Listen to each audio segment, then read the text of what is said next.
नमस्कार दोस्तों, जैसा कि आपको पता है कि पॉलिटी चल रही है। पॉलिटी में कल हम लोगों ने सारे अनुच्छेद कर लिया था, आर्टिकल कर लिए थे। आज करेंगे अनुसूचियाँ। तो आइए बढ़ते हैं। देखिए, अनुसूचियाँ देखेंगे तो भारत में मूल रूप से 8 अनुसूचियाँ थी। वर्तमान में 12 अनुसूचियाँ हैं। जो पहली अनुसूची है वह राज्य और केंद्र के बारे में बताती है। उनके राज्य क्षेत्र कितने होंगे, कहाँ तक होंगे, राज्य कितने हैं, केंद्र कितने हैं। दूसरी जो अनुसूची है वो भारतीय संघ के पदाधिकारियों को मिलने वाले वेतन, भत्ते और पेंशन को बताती है कि दूसरी अनुसूची में पेंशन का उल्लेख है। तीसरी अनुसूची में भारतीय संघ के प्रमुख कुछ पदाधिकारियों के शपथ और प्रतिज्ञान के प्रारूप के बारे में है। चौथी अनुसूची में भारत के राज्य एवं संघ राज्य क्षेत्र के बारे में है, जिसमें दिल्ली और पुडुचेरी के राज्यसभा में प्रतिनिधित्व का विवरण है। पांचवी जो अनुसूची है उसमें अनुसूचित क्षेत्र तथा अनुसूचित जनजाति के प्रशासन के नियंत्रण के बारे में लिखा हुआ है। ठीक है ना। उसके बाद आते हैं हम लोग छठी अनुसूची में। जो छठी अनुसूची है वो असम, मेघालय, त्रिपुरा, मिजोरम और मिजोरम के जनजातीय क्षेत्रों के प्रशासन के बारे में उपबंधित है। सातवीं अनुसूची में देखेंगे केंद्र और राज्य के बीच से शक्तियों के बारे में है, और इसमें 3 प्रकार की शक्तियाँ हैं। मैंने बताया था 3 प्रकार की सूचियाँ हैं: संघ सूची, राज्य सूची और समवर्ती सूची। संघ केंद्र के अंदर 97 विषय हैं, जो कि पहले वर्तमान में अभी 100 विषय हैं। अब राज्य के बारे में देखेंगे तो राज्य में केवल 66 विषय कुल थे, अब 61 हो गए हैं। और देखा जाएगा कि जिन पर कानून जो बनाने का अधिकार है सिर्फ राज्य को है। समवर्ती सूची में 47 विषय हैं, वर्तमान में भी 52 है, और इस पर जो भी कानून बनाएगी वो केंद्र और राज्य दोनों मिलकर बनाएगी। लेकिन केंद्र और राज्य के द्वंद्व की स्थिति में केंद्र का जो कानून है वो ज़्यादा एक्टिवली माना जाएगा, काफ़ी इफ़ेक्टिव माना जाएगा। जैसे पुलिस है, ठीक है, लोक स्वास्थ्य है, स्वच्छता है, प्रति व्यक्ति कर है, गैस है, कृषि है, रेलवे है, ठीक है, रेलवे पुलिस है, कारागार है, पंचायती राज है, भूमि सुधार राज्य सूची है, इन सब के बारे में। रेडियो टेलीविज़न के बारे में, शेयर बाजार, डाकघर और बचत बैंक और जनगणना, बैंकिंग, बीमा, रक्षा, रेलवे और निगम कर संघ सूची के विषय हैं। शेयर बाजार है, डाकघर है, बचत और बैंक है, जनगणना, बैंकिंग, बीमा, रक्षा, रेलवे एवं निगम कर संघ सूची के विषय हैं। ठीक है। आर्थिक योजना के बारे में अगर देखा जाएगा तो जो आपराधिक मामले हैं, जो जनसंख्या नियंत्रण और परिवार नियोजन, वन शिक्षा, वन दंड प्रक्रिया के बारे में जो भी है, विवाह है, विवाह का विच्छेद है जिसे को तलाक बोलते हैं, एवं गोद लेना समवर्ती सूची के विषय के अंतर्गत ही आता है। ठीक है, इस बात को ध्यान रखने वाली बात है। अब देखते हैं हम लोग 8वीं अनुसूची के अंतर्गत। देखिए, 8वीं अनुसूची में भाषाओं की बारे में बताया गया है। भारतीय द्वारा मान्यता प्राप्त 22 भाषाएं हैं। 22 भाषाओं का उल्लेख किया गया है। मूलतः जो 14 भाषाएं थी, ठीक है। 1967 में जो था वो 21वां संविधान संशोधन था। 1992 में देखेंगे तो कोंकणी, नेपाली, मणिपुरी थी। 71 में देखेंगे तो 71वें संशोधन था। 2004 में देखेंगे तो संथाली, डोगरी, मैथिली थी। बोडो को 92वें संविधान संशोधन और 8वीं अनुसूची में शामिल किया गया। 9वीं अनुसूची में देखा जाएगा तो विशिष्ट अधिनियमों और विनियमों का सत्यापन हुआ। प्रथम संविधान संशोधन जो था 1951 में हुआ, 1951 में। ये बहुत इंपॉर्टेंट है, ये पूछा जाता है अक्सर कि प्रथम संविधान संशोधन कब हुआ। वर्तमान में इस अनुसूची में लगभग 284 अधिनियम थे। 10वीं अनुसूची के अंतर्गत देखेंगे तो दल बदल कानून की अर्हताओं के बारे में बताया गया है। 52वें संविधान संशोधन 1985 द्वारा संविधान में इसको ऐड किया गया। 11वीं अनुसूची देखेंगे तो पंचायतों के अधिकार, प्राधिकार और दायित्व आदि के बारे में, इसके बारे में उल्लेख किया गया है। देखो, संशोधन अधिनियम जो है वो 1992 है। ठीक है, ये कौन सा है हम लोग देख लें इसको ज़रा। 73वें संविधान संशोधन में देखिए 92 में आया है, 93 में इसको लागू किया गया है। ठीक है। इस अनुसूची में पंचायती राज से संबंधित जो विषय हैं उन विषयों की संख्या है आपके 29। और जो 12वीं अनुसूची है इसके अंतर्गत क्या है कि नगर पालिकाओं के अधिकार, प्राधिकार और दायित्व आदि के बारे में। 74वें संविधान संशोधन में क्या है, 1992 में संविधान में शामिल है। इसमें शहरी स्थानीय निकाय से संबंधित 18 विषय के बारे में बोला गया। आते हैं हम लोग प्रश्न कोश के बारे में। प्रश्न कोश देखते हैं, भारतीय संविधान में कुल कितनी अनुसूचियाँ हैं। अभी अगर देखा जाए तो 12 है, और पुरानी देखे जाए तो 8 हुआ करती थी। तो प्रश्न नंबर हो गया आपका, इसका विकल्प हो गया आपका सी। ठीक है। इसके बाद हम देख लेते हैं, भारतीय संविधान में कुल 12 अनुसूचियाँ हैं। मुख्यतः संविधान में 8 अनुसूचियाँ थी। कालांतर में संविधान संशोधन द्वारा 9वीं, 10वीं, 11वीं और 12वीं अनुसूचियों को जोड़ा गया है। आपको बहुत अच्छे से पता होगा। ठीक है।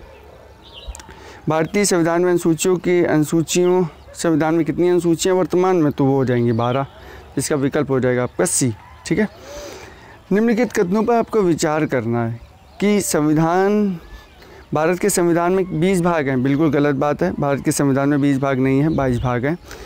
भारत के संविधान में कुल 390 अनुच्छेद हैं, ये भी बिल्कुल गलत है। 390 ने 395 अनुच्छेद मूल ही में ही थे।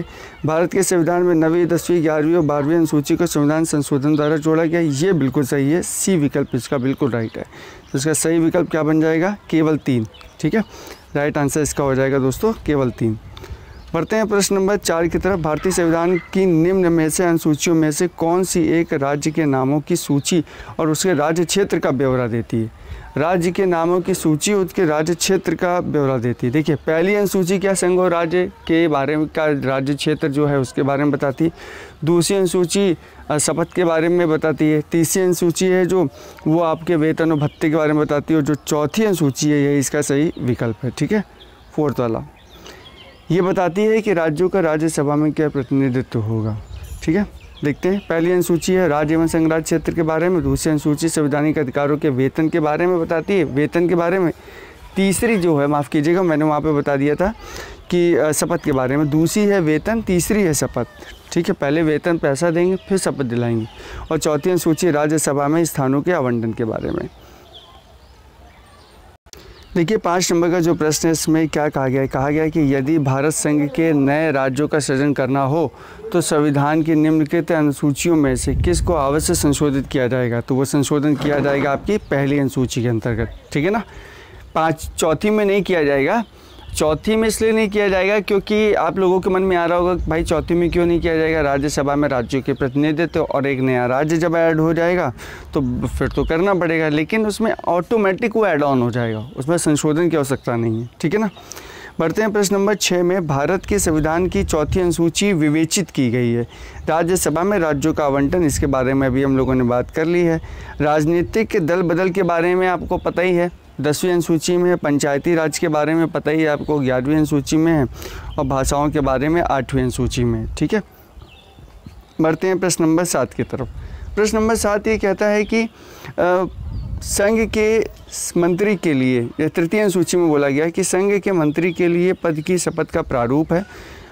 उच्चतम न्यायालय के मुख्य न्यायाधीश द्वारा ली जाने वाली शपथ का प्रारूप है। भारत के राष्ट्रपति के लिए पद की शपथ का प्रारूप है, या संसद के सदस्य द्वारा ली जाने वाली शपथ का प्रारूप है। देखिए, ये क्वेश्चन थोड़ा सा अच्छे लेवल का क्वेश्चन है। इसमें देखेंगे आप कि जो क्वेश्चन है उसमें देखिए तृतीय अनुसूची के बारे में दिया गया। मैंने अभी आपको बताया दूसरी अनुसूची उसमें क्या है, पहले पैसा देना है। तीसरी अनुसूची के अंदर फिर शपथ लेना है। तो उस पर कौन कौन सी शपथ के बारे में देखिए, पहली शपथ हो सकती है संघ के मंत्री के रूप में शपथ ली जाएगी, बिल्कुल सच बात है। उच्चतम न्यायालय के मुख्य न्यायाधीश द्वारा ली जाने वाली शपथ का उल्लेख है, ये भी बिल्कुल सही बात है। ठीक है ना, तीसरी बात देखते हैं। इसमें कहा गया है कि भाई जो चौथी अनुसूची है इसमें कहा गया है तीसरे में भारत के राष्ट्रपति के लिए पद की शपथ के बारे में, ये बिल्कुल गलत है क्योंकि इसके बारे में आर्टिकल नंबर 60 में बोला गया, अनुच्छेद 60 में बोला गया। यहाँ पे राष्ट्रपति नहीं है, बस जो तीसरी अनुसूची है इस पर राष्ट्रपति की शपथ के उल्लेख के बारे में नहीं है। चौथी है संसद के सदस्य द्वारा ली जाने वाली शपथ का प्रारूप, बिल्कुल सच बात है। ठीक है, तो इसका सही आंसर हो जाएगा 1, 2 और 4। देखिए इसका राइट आंसर क्या हो जाएगा, 1, 2 और 4 बिल्कुल सही है। ठीक है, भारतीय संविधान की तृतीय अनुसूची जो कि शपथ या प्रतिज्ञान के प्रारूप से संबंधित है, इस अनुसूची में निम्न के द्वारा ली जाने वाली पद या गोपनीयता की शपथ का प्रारूप हो दिया गया है। जैसे कौन कौन से लोग शपथ ले सकते हैं, संघ के मंत्री के रूप में ले सकते हैं, संसद के निर्वाचन के अभ्यर्थी ले सकते हैं, संसद के सदस्य के बारे में ले सकते हैं, उच्चतम न्यायालय के न्यायाधीशों और भारत के नियंत्रक महालेखा परीक्षक के बारे में ले सकते हैं। किस राज्य के मंत्री के बारे में होते हैं, राज्य विधानमंडल के निर्वाचन के अभ्यर्थियों के बारे में है, राज्य विधानमंडल के सदस्य द्वारा हैं, उच्च न्यायालय के न्यायाधीशों के द्वारा हैं। इस प्रकार जो तृतीय अनुसूची है, तृतीय अनुसूची में क्या क्या है, 8वें प्रारूप द्वारा लिया गया भारत के राष्ट्रपति शपथ का प्रतिज्ञान संविधान के अनुच्छेद 60 में दिया गया, ना कि तृतीय अनुसूची के अंतर्गत दिया गया। ठीक है, बढ़ते हैं प्रश्न नंबर नेक्स्ट की तरफ। नेक्स्ट नंबर प्रश्न है 8वां। 2 दिए गए हैं, एक तरफ अनुच्छेद दिए गए हैं, दूसरी तरफ उनको मिलान करने को दिया गया है। तो देखिए जो लिखा है सूची 1 और सूची 2 में मिलान करना है। संविधान की जो अनुसूचियाँ एक तरफ है, दूसरी तरफ उनके विषय हैं। सबसे पहले चतुर्थ जो अनुसूची है वो क्या है, अभी मैंने बताया था राज्यों में राज्यसभा के बारे में, ठीक। पंचम 8वीं अनुसूची भाषा के आधार में, 9वीं अनुसूची आपको पता ही है भूमि सुधार के बारे में है, और जो 6ठी अनुसूची है वो जनजाति के बारे में, ठीक है ना। इसके बारे में तो देखिए आपका विकल्प यहाँ पे क्या हो जाएगा, पहले का हो जाएगा तो आपका चौथा। चतुर्थ अनुसूची चतुर्थ अनुसूची जो है वो पहले का हो जाएगा तीसरा, और पहले का तीसरा देख लीजिए, और दूसरे का आप देख लेंगे चौथा। तो पहले का तीसरा और दूसरे का चौथा, देखिए ऑप्शन नंबर सी विकल्प इसका बिल्कुल राइट है, ठीक है। इसके बारे में एक्सप्लेन देख लेते हैं। देखिए वही दिया गया है कि चतुर्थ अनुसूची में राज्यसभा में राज्यों का आवंटन है, 6ठी में जनजातीय क्षेत्रों के बारे में, 8वीं में भाषा के बारे में, 9वीं अनुसूची में भूमि सुधार के बारे में। सूची 1 को सूची 2 से मिलान करना है, पहली सूची और दूसरी सूची है। इसमें बोला गया है कि जो 7वीं अनुसूची है वो क्या है, विधायी शक्तियों का वितरण बोलती है। जो 8वीं अनुसूची है वो भाषाओं के आधार पर है, ठीक है। 9वीं अनुसूची है कुछ अधिनियमों के विधिमानकरण में है। 10वीं अनुसूची दल बदल परिवर्तन पर आधारित है, ठीक है। तो पहले का हो जाएगा तीसरा और दूसरे का हो जाएगा पहला। पहले का हो जाएगा तीसरा, पहले का तीसरा, दूसरे का पहला। राइट आंसर हो जाएगा 1 आपका, ठीक है। लेकिन नहीं, अभी आप देख सकते हैं कि जो सी वाला है उसका है चौथा, तो सी वाला चौथा है, तो इसका राइट आंसर आपका सी हो जाएगा। राइट आंसर इसका सी हो जाएगा, ठीक है। देखिए 7वीं अनुसूची जो है वो आपकी विधायी शक्तियों का वितरण बताती है। 8वीं अनुसूची में भाषा है, 9वीं अनुसूची में कुल दशाओं का विनिमानीकरण है, 10वीं अनुसूची में दल परिवर्तन के आधार पर निहरता के बारे में बताया गया है, ठीक है। आगे अगर देखा जाए तो देखेंगे कि राज्य भूमि सुधार अधिनियम को संवैधानिक सुधार प्रदान करने हेतु सम्मिलित किया गया था। तो क्या सम्मिलित किया गया था, तो इसमें हो जाएगा आपकी 9वीं अनुसूची के अंतर्गत, ठीक है। 9वीं अनुसूची राइट आंसर है। देखिए राज्य भूमि सुधार अधिनियम को संवैधानिक सुरक्षा प्रदान करने हेतु उन्हें प्रथम संविधान संशोधन 1951 द्वारा 9वीं अनुसूची में जोड़ा गया था, जिसके तहत सम्मिलित किया गया है। 11वीं अनुसूची के बारे में देखेंगे, जैसे संघीय सूची है, जिसमें हम लोगों ने देखिए बात करी थी कि वर्तमान में कितने विषय हैं, अभी बात करी थी। संघ सूची में 97 प्रविष्टियाँ हैं, लेकिन अगर हम लोग देखें यहाँ पर तो इसमें जो वर्तमान में जो विषय हैं वो विषय की संख्या है आपकी 100, ठीक है। राज्य सूची में 66 है और समवर्ती सूची में 47 है। तो देखिए पहले का पहला, दूसरे का तीसरा, पहले का पहला देखते हैं और दूसरे का तीसरा देखते हैं। तो दूसरे का तीसरा और पहले का पहला, ऑप्शन नंबर हो जाएगा आपका बी, ठीक है। संघ सूची के अंतर्गत ये 97 विषय है, जिसमें कि 100 इसमें वर्तमान में है। राज्य सूची में देखेंगे तो 66 विषय है, जिसमें कि वर्तमान में 91 है, और समवर्ती सूची में 47 विषय हैं, जिसमें वर्तमान में 52 है, ठीक है। अब देखते हैं कि भारत के संविधान के अंतर्गत आर्थिक आयोजनों का विषय के बारे में देखते हैं। देखिए आर्थिक आयोजन के विषय के बारे में जो दिया गया है वो राज्य सूची, संघ सूची, समवर्ती सूची या किसी सूची में निर्दिष्ट नहीं है। तो राइट आंसर इसका क्या हो जाएगा, सही विकल्प इसका हो जाएगा दोस्त मेरे सी। राइट आंसर इसका हो जाएगा, जिसको बोलते हैं समवर्ती सूची, ठीक है। समवर्ती सूची इसका बिल्कुल सही आंसर हो जाएगा। देखिए समवर्ती सूची की जो प्रविष्टि संख्या 20 है उसमें आर्थिक नियोजन का उल्लेख करती है। ज्ञातव्य है कि इसी उपबंध के आधार पर भारत सरकार ने योजना आयोग का गठन भी किया था। आर्थिक नियोजन भारतीय संविधान की किस सूची में सम्मिलित है, तो आर्थिक नियोजन जो भारत सरकार की किस सूची में सम्मिलित है, तो सूची हो जाएगी आपकी 3, मतलब समवर्ती सूची, जिसके अंतर्गत कितने विषय हैं आपको पता होगा। ऑप्शन में मुझे कमेंट करके बताइएगा कि कितने विषय का यहाँ पे प्रावधान है, ठीक है। बढ़ते हैं प्रश्न नंबर हम लोग 14 की तरफ। 14 नंबर का प्रश्न कहता है कि निम्नलिखित में से कौन सा जो विषय है वो समवर्ती सूची का विषय है, तो इसका राइट आंसर हो जाएगा आपका पुलिस राज्य सूची का विषय है, ठीक है। तो आपराधिक मामले जो हैं वो समवर्ती सूची का विषय है, केंद्र और राज्य दोनों में आता है, ठीक है। बढ़ते हैं प्रश्न नंबर, इसी में थोड़ा सा एक्सप्लेनेशन देख लेते हैं। प्रश्नगत विकल्पों में प्रदत्त विषयों में से जो पुलिस राज्य सूची में और विदेशी मामलों और रेडियो और टेलीविज़न जैसे प्रसारण साधन संघ सूची में है, जबकि आपराधिक मामले समवर्ती सूची का विषय होते हैं। निम्नलिखित में से कौन सी मद भारत के संविधान की समवर्ती सूची में है? कौन सा खर्चा जो भारत के संविधान की समवर्ती सूची में है वो है आपका जनसंख्या नियंत्रण और परिवार नियोजन, जो कि भारत सरकार में समवर्ती सूची के अंतर्गत आता है। देखिए, मैंने अभी आपको बताया कि जनसंख्या नियंत्रण और परिवार मद है वो भारत सरकार की समवर्ती सूची में आता है, और लोक स्वास्थ्य और स्वच्छता प्रति व्यक्ति कर एवं निखात राज्य सूची के अंतर्गत आते हैं। प्रश्न नंबर 16 है, निम्नलिखित में से कौन सा विषय समवर्ती सूची के अंतर्गत आता है? तो कौन सा विषय समवर्ती सूची में आता है? वो है शिक्षा का विषय। भारतीय संविधान में संघीय ढांचे को मजबूती प्रदान करने के लिए विषयों और केंद्र राज्यों के लिए निश्चित कर दिया गया है।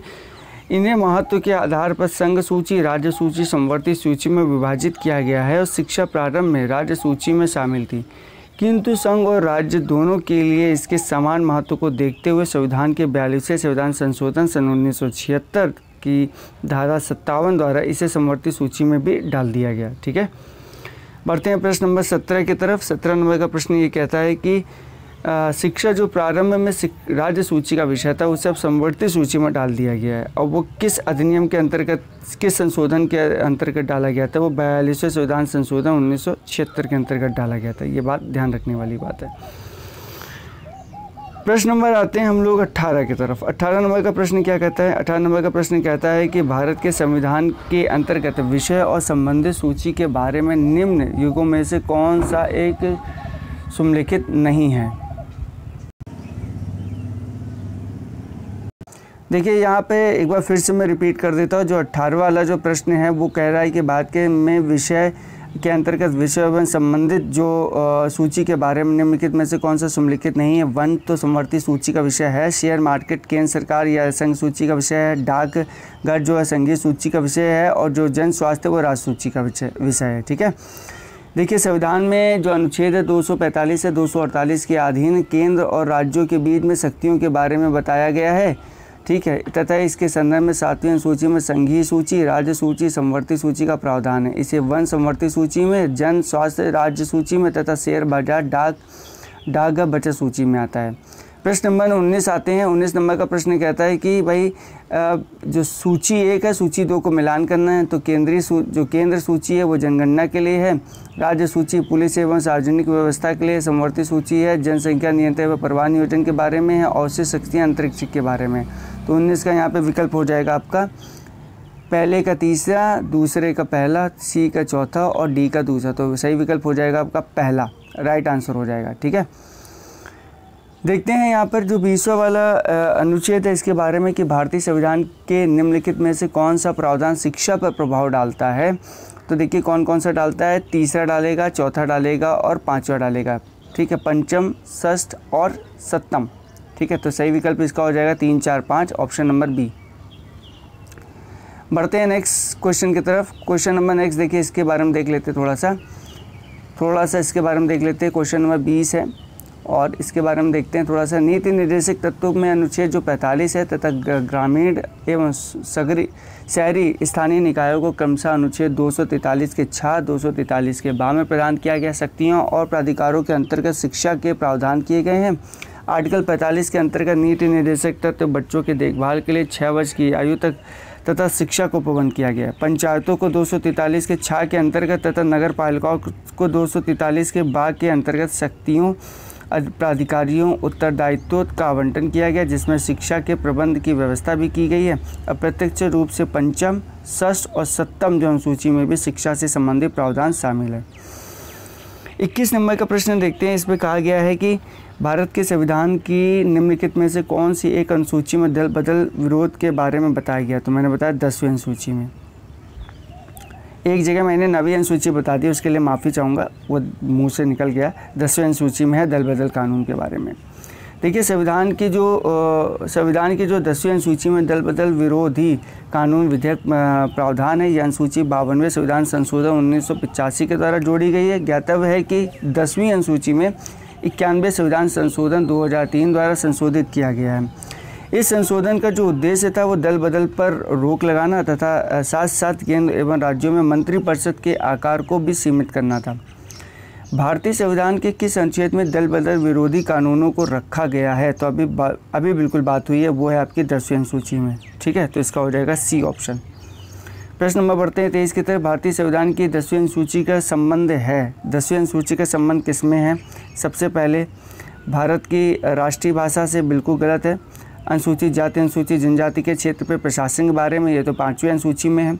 न्यायिक पुनर्विलोकन के बारे में, ये तो एक कॉन्सेप्ट है, ये तो न्यायिक पुनर्विलोकन का जो अनुसूची में इसका वर्णन नहीं है। दल बदल कानून जो कि आपके 10वीं अनुसूची में, तो इसका राइट आंसर है आपका डी विकल्प इसका राइट है। ठीक है, पढ़ते हैं प्रश्न नंबर 24 की तरफ। भारतीय संविधान में 10वीं अनुसूची किससे संबंधित है? दल बदल कानून से संबंधित है। पंचायती राज से 11वीं अनुसूची, भूमि सुधार से 10वीं अनुसूची है, भूमि सुधार 9वीं है, और संघ एवं राज्यों के मध्य शक्ति के विभाजन के बारे में है, तो वो है आपकी 7वीं अनुसूची, जिसमें आपको संघ राज्य समवर्ती सूचियों के बारे में बताया गया है। ठीक है, प्रश्न आते हैं 25 की तरफ। 25 नंबर का प्रश्न करता है कि भारतीय संविधान की 7वीं अनुसूची के अंतर्गत संघ सूची में निम्नलिखित में से किसका उल्लेख नहीं है?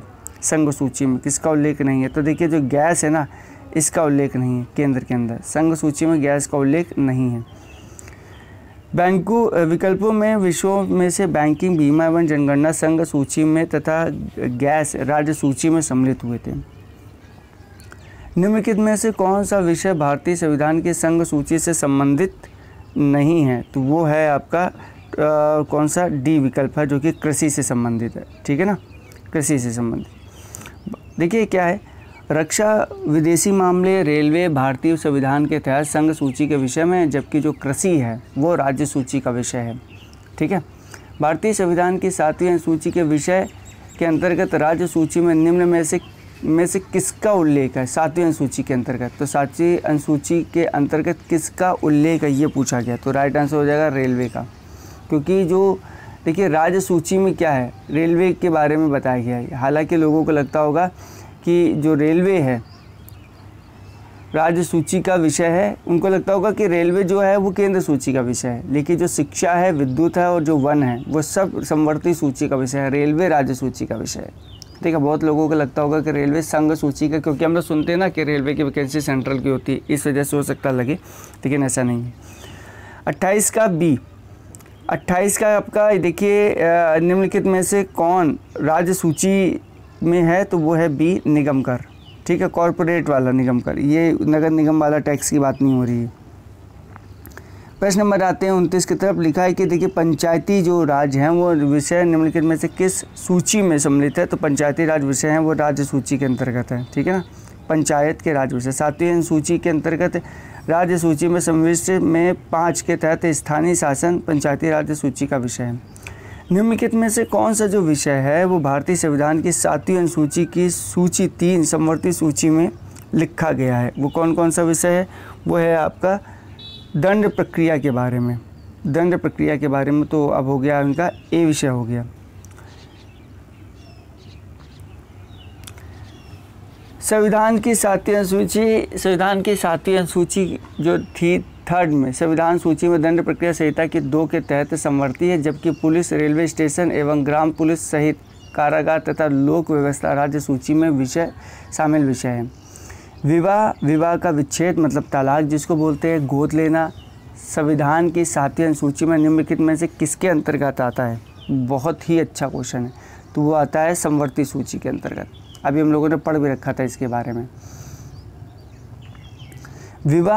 विवाह विच्छेद, गोद लेना संविधान की 7वीं अनुसूची के तहत 3rd सूची के तहत आता है, जिसको समवर्ती सूची बोलते हैं। ठीक है ना, बढ़ते हैं प्रश्न नंबर 32 की तरफ। देखिए, इसमें कहा गया है कि सरकार द्वारा शुल्क एवं कर लगाने का जो अधिकार है वो संविधान की किस अनुसूची में है? तो वो है आपकी 7वीं अनुसूची के बारे में देखिए बताया गया है कि संविधान द्वारा जो कर लगाने के अधिकार के बारे में। ठीक है, तो बी आपका राइट आंसर है।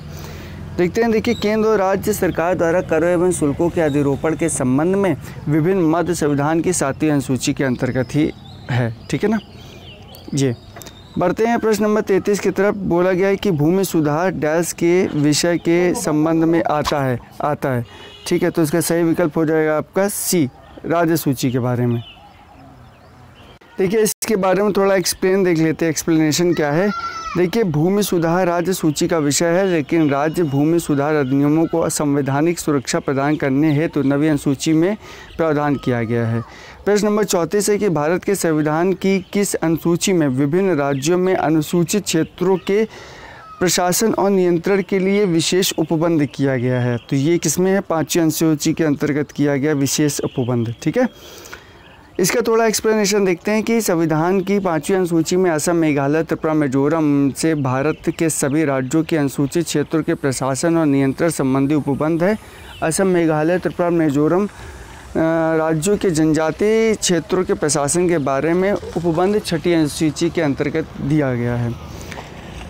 क्वेश्चन नंबर नेक्स्ट में बढ़ते हैं। नेक्स्ट नंबर का क्वेश्चन है कि भारत के संविधान में जो 5वीं अनुसूची है एवं जो 6ठी अनुसूची है कि इसके उपबंध में निम्नलिखित में से किस लिए किए गए हैं। इसका जो उपबंध क्यों किया गया है, तो अनुसूचित जनजाति के हितों के संरक्षण के लिए 5वीं अनुसूची। 6ठी अनुसूची का उपबंध क्यों हुआ है, राज्यों के बीच में सीमाओं के निर्धारण के लिए, पंचायत की शक्तियाँ, प्राधिकारों एवं उत्तरदायित्वों के निर्धारण के लिए, या सभी समवर्ती राज्यों के हितों के लिए। तो सही विकल्प इसका क्या हो जाएगा, राइट आंसर इसका दोस्तों हो जाएगा बी।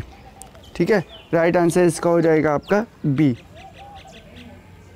राइट आंसर हो जाएगा इसका। देखिए 5वीं अनुसूची 6ठी अनुसूची के उपबंध निम्नलिखित में से किसमें, राइट आंसर ए हो जाएगा, माफ़ कीजिएगा, अनुसूचित जनजाति के हितों के संरक्षण के लिए। प्रश्न नंबर आते हैं 36 में। राज्य की अनुसूची जो 6 है उसमें किस राज्य में लागू नहीं होती, जो अनुसूची 6 किस राज्य में लागू नहीं होती है, ये आपको बताना। देखिए असम, मेघालय, त्रिपुरा, मिजोरम में होती है, मणिपुर में नहीं होती, तो इसका विकल्प हो जाएगा डी। ठीक है, डी इसका विकल्प हो जाएगा, बिल्कुल सही। प्रश्न में बढ़ते 37 में। भारतीय संविधान की 6ठी अनुसूची निम्नलिखित में से किन राज्यों के जनजातीय क्षेत्रों के प्रशासन से संबंधित है। 6ठी तो कहाँ पर है, मेघालय, त्रिपुरा, मिजोरम, तो ऑप्शन नंबर इसका हो जाएगा बी, मतलब पढ़ ही चुके हैं इसके बारे में। ठीक है ना। अब आते हैं 38 के अंदर, संविधान की 11वीं अनुसूची निम्नलिखित में से किससे संबंधित है। 11वीं अनुसूची तो आपको पता ही, 11वीं सूची किससे रिलेटेड है, वो है आपका पंचायत राज से, नगर से 12वीं अनुसूची है, केंद्र राज संबंध से 7वीं अनुसूची है, भ्रष्टाचार निवारण से कोई अनुसूची में इसका उल्लेख नहीं है। ठीक है, तो ये हो गया आपके सारे क्वेश्चन और ये मैंने इसके कर दिया आपको आंसर। आप इस आंसर को देख लीजिए, पहले स्क्रीनशॉट ले लीजिए, देन उसके बाद पूरी वीडियो फिर से देख लीजिए, तो आपको समझ में आ जाएगा कि पहले का क्या है, दूसरे का क्या है। ठीक है ना। बढ़ते हैं हम लोग नए टॉपिक की तरफ आते हैं। देखिए नया टॉपिक है भारतीय संविधान के कुछ प्रमुख भाग, बहुत इंपॉर्टेंट टॉपिक है। बढ़ते हैं। देखिए इसमें अगर हम लोग देखते हैं कि नोट्स के बारे में, तो भारतीय संविधान को भाग 22 में विभाजित किया गया है। भारतीय संविधान के जो प्रमुख भाग है एवं जो संबंधित विषय हैं वो कौन कौन से हैं। जैसे सबसे पहला जो भाग है वो संघ और राज्य क्षेत्र के बारे में, बहुत ही इंपॉर्टेंट है, याद रखिएगा एक एक भाग, क्योंकि यहीं से बस क्वेश्चन आएंगे, इसके बाहर कुछ नहीं आएंगे। इसको करिए और प्रैक्टिस सेट लगाइए बस। दूसरा है नागरिकता। तीसरा है मौलिक अधिकार के बारे में, जो कि अमेरिका से लिया गया है। राज्य के नीति निर्देशक तत्व में चौथा है। चौथे का है मौलिक कर्तव्य के बारे में। पाँचवा है संघ राज्य के बारे में। छठा है राज्य सरकार के बारे में और सातवां है निश्चित के बारे में। आठवां जो है वो संघ राज्य क्षेत्र के बारे में। नौवां है पंचायतों के बारे में। 9 का जो का है वो आपका नगर पालिका के बारे में। सहकारी समितियों के बारे में 9 का खा है। 10वीं में अनुसूचित एवं अनुसूचित जनजाति क्षेत्रों के बारे में है। संघ और राज्य के बीच में जो संबंध है वो 11वीं में है। वित्त संबंधी जो संविधान और प्रावधान है वो 12 में है। 13 में देखा जाएगा तो है भारत के राज्य क्षेत्र के भीतर व्यापार, वाणिज्य एवं समागम के बारे में है। 14 के अंतर्गत जो देखा जाएगा वो है आपका संघ और राज्यों के अधीन सेवाएं हैं। 14 का अधिकरण है। 15 है निर्वासित है। ठीक है, आगे देखेंगे तो जो 16 है वो कुछ वर्गों के संबंध में विशेष उपबंध रखता है।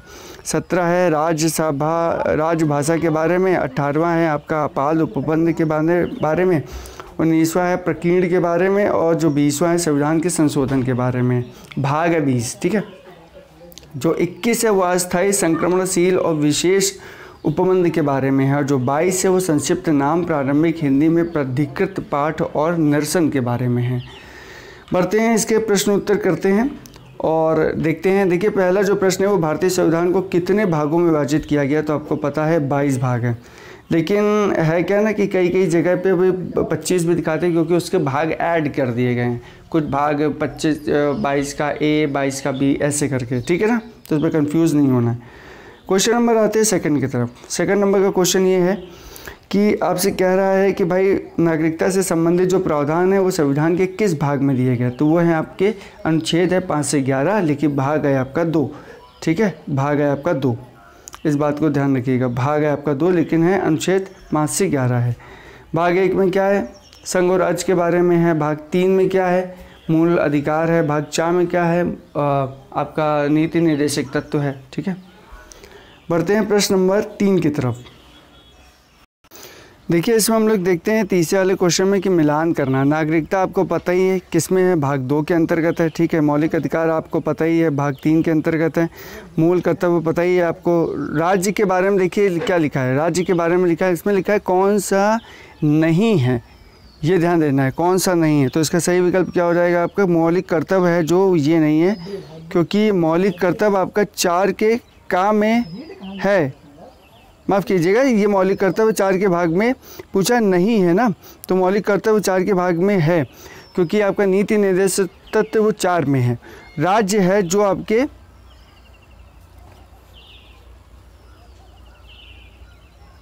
देखिए जो ये राज्य है ना, ये आपके राज्य सरकार के बारे में, ना कि राज्य के बारे में। तो सही विकल्प इसका क्या हो जाएगा, डी इसका राइट आंसर हो जाएगा, ठीक है। एक्सप्लेनेशन ज़रा सा देखते हैं इसका कि मौलिक कर्तव्यों का समावेश भारतीय संविधान के भाग 4 के का के अंतर्गत किया गया है, तो इसलिए सारी चीज़ें सही हैं, ठीक है। हमारे संविधान के किस भाग में 3 सोपानों में से 3 सोपान में पंचायतें बनाने की परिकल्पना की गई है। तो इसका जो राइट आंसर जो देखिए चौथे का हो जाएगा, वो इसका सही विकल्प क्या है, सही विकल्प आपका पहला है, ठीक है, पहला है। देखिए इससे बोला गया है कि भारतीय संविधान के 73वें संविधान अनुच्छेद 1992 में 24 अप्रैल 1993 से अंतः स्थापित संविधान के भाग जो 9 है में 3 सोपानों में पंचायतें बनाने तथा परिकल्पना की गई थी, और इस भाग के अनुच्छेद 243 के खा के खंड 1 में कहा गया है कि प्रत्येक राज्य में ग्राम, मध्यवर्ती और जिला स्तर पर इस भाग के उपबंधों के अनुसार पंचायतों का गठन किया जाएगा। तथापि इसी अनुच्छेद के खंड 2 के अनुसार मध्यवर्ती स्तर पर पंचायतों का अन्य राज्यों में गठित नहीं किया जा सकेगा, जिसकी जो जनसंख्या है वो 20 लाख से अनधिकृत है, ठीक है। आते हैं भाग 5 में। कहा गया कि भारतीय संविधान का कौन सा ऐसा भाग है जो अध्याय संघ और राज्यों के बीच में विधायी संबंध के बारे में बताता है, तो वो आपका 11 का भाग 1 है, ठीक है। और इसमें कहाँ से कहाँ तक है, ये आपका ए ऑप्शन है। इसमें 245 से 255 तक है संघ और राज्यों के बीच विधायी संबंध के बारे में, और जो भाग 2 है 256 से 263 तक वो प्रशासनिक संबंधों के बारे में है, ठीक है, अध्याय 2। प्रश्न नंबर आते हैं 6 में। 6 नंबर का प्रश्न कहता है कि निम्नलिखित में से कौन सा ऐसा युग्म है जो सही सुमेलित है। संविधान का जो दूसरा भाग है क्या मौलिक अधिकार है, भाग दूसरा मौलिक अधिकार है, नहीं भाई, भाग दूसरा नागरिकता से संबंधित है, सही सुमेलित नहीं है, ठीक है। संविधान का जो तीसरा भाग है वो नागरिकता है, नहीं भाई, तीसरा भाग तो मौलिक अधिकार आता है, तो ये भी नहीं मैच करेगा। संविधान का जो चौथे का भाग है वो मूल कर्तव्य है, बिल्कुल सही है, चौथे का। संविधान का जो 5वां भाग है वो राज्य के नीति निर्देशक तत्व है, नहीं, चौथा नीति निर्देशक तत्व है, चौथे का है वो मूल कर्तव्य। तो इसमें पूछा गया कि कौन सा सही सुमेलित है, तो तीसरा जो भाग है इसका, आप देखिए जो तीसरा जो भाग है इसमें मौलिक कर्तव्य दिया गया, देखिए दूसरा भाग इसमें मौलिक अधिकार दिया गया। तो देखिए इसका ऑप्शन देखते हैं हम लोग, ऑप्शन देखते हैं। देखिए जो छठे का ऑप्शन हो जाएगा वो है आपका चौथे का है मूल कर्तव्य है, तो इसका सही विकल्प हो जाएगा सी, ठीक है, सही। मैं ये देख रहा था कि कहीं इसके ऑप्शन तो नहीं मैच करने वाले हैं, तो इसका जो सही विकल्प हो जाएगा ये सी है इसका, ठीक है। इसके बारे में देख लेते हैं। संविधान का जो दूसरा भाग है नागरिकता से, तीसरा भाग मौलिक अधिकार से, चौथा भाग नीति निर्देशक तत्व से, चौथे का है वो भाग मौलिक अधिकारों से है, तथा 5वां भाग संघ से संबंधित है, ठीक है। प्रश्न नंबर आते हैं सूची 1 को सूची 2 से सुमेलित करना है, और इसमें नीचे जो कूट है उसका प्रयोग करना है। जैसे भारतीय संविधान के भाग 9 किससे है, पंचायतों से संबंधित है, भाग 8 है संघ क्षेत्र से संबंधित है। जो भारतीय संविधान का भाग 4 का है मूल कर्तव्य है, तो संविधान का 9 का है वो नगर पालिका है, तो इसका सही विकल्प क्या हो जाएगा, देखिए 7वें का विकल्प मैच करना है। 7वें का जो मैच है वो आपका हो जाएगा पहले का ए, दूसरे का बी, तीसरे का 4 और फोर्थ का सेकंड, तो option number A is the right answer. बढ़ते हैं प्रश्न नंबर, अब इसको आप पॉज करके देख सकते हैं। प्रश्न नंबर बढ़ते हैं 8 की तरफ। इस पर देखिए मैच करना है कि आपको भारतीय संविधान के अंतर्गत सही जो सुमेलित की नहीं है। पंचायतें 9 में है, बिल्कुल सही बात है, पंचायतें जो हैं वो आपकी 9 में ही हैं, नगर पालिका 9 के का में ही है, सहकारी समितियाँ 9 के खा में ही, लेकिन अधिकरण है वो 10 में नहीं है, वो है 14 का, ठीक है, तो 14 के का के भाग में है। इसको देखेंगे अगर आप तो भारतीय संविधान के अनुच्छेद 9 के अंतर्गत पंचायतों की व्यवस्था की गई है। 74वें संविधान संशोधन अधिनियम 1992 के द्वारा संविधान में भाग 9 के का जोड़ा गया जो कि नगर पालिकाओं से संबंधित है। 97वें संविधान संशोधन अधिनियम 2011 के द्वारा संविधान के भाग 9 के खा जोड़ा गया जो कि सहकारी समितियों से संबंधित है। जबकि जो संविधान का भाग 10 है उसके अंतर्गत अनुसूचित जाति अनुसूचित जनजाति क्षेत्रों का उल्लेख है और 14 का काम है अधिकरण की व्यवस्था करी गई है। अब बढ़ते हैं हम लोग अपने और जो क्वेश्चंस हमारे बचे हैं, जैसे 9th वाला बचा है, इसमें आपको देखिए मिलान करना है। तो मौलिक अधिकार को मिलान कर दिया हम लोगों ने भाग 3 से, बिल्कुल सही है। मूल कर्तव्य बात कर दिया, चौथे का काम है। संघ बात कर दिया भाग 5 में, और जो आपातकाल है वो कर दिया हम लोगों ने 3 में। तो पहले का दूसरा, दूसरे का पहला, ठीक है, और तीसरे का चौथा। तो तीसरे का चौथा देखेंगे, पहले का देखिए पहले का दूसरा, दूसरे का पहला, तीसरे का चौथा। ऑप्शन नंबर हो गया आपका ए विकल्प बिल्कुल राइट आंसर है, ठीक है। विकल्प नंबर ए इसका बिल्कुल राइट आंसर है। बढ़ते हैं प्रश्न नंबर, अब इसको आप पॉज करके देख सकते हैं जो बता दिया मैंने। देखिए यहाँ पर आपको क्या दिया, क्या मिलान करना है। संविधान का जो भाग है आपको पता है, जो ये भाग 15 है वो किससे संबंधित है, निर्वाचन से संबंधित है। जो संविधान का जो भाग है आपका जो 16 है वो आपका किससे संबंधित है, ठीक है। यह आपका कुछ वर्गों के विशेष उपबंध से, भाग जो आपका 17 राजभाषा से, भाग जो 18 वो आपातकाल से संबंधित है। तो इसका जो सही विकल्प क्या हो जाएगा, राइट आंसर इसका हो जाएगा दोस्तों, राइट आंसर इसका हो जाएगा, आप देखेंगे चौथा, तीसरा, दूसरा, पहला। तो इसका सही विकल्प हो जाएगा आपका B is the right answer. बढ़ते हैं नेक्स्ट टॉपिक की तरफ। देखिए इसके बारे में एक्सप्लेनेशन देख लेते हैं कि संविधान का जो भाग 5 है वो निर्वाचन है। जो संविधान का जो भाग 6 है वो कुछ वर्गों के संबंध में विशेष उपबंध बताता है। संविधान का जो भाग 17 है वो राजभाषा है, और 18 जो आपातकाल के बारे में। ये इसके आंसर्स हैं, ठीक है। अब नेक्स्ट टॉपिक जो है हम लोगों का उद्देशिका है, जो कि हम लोग नेक्स्ट वीडियो में करेंगे। तो आज के लिए इतना ही, नेक्स्ट वीडियो में जल्द मिलते हैं। Thanks a lot, keep watching.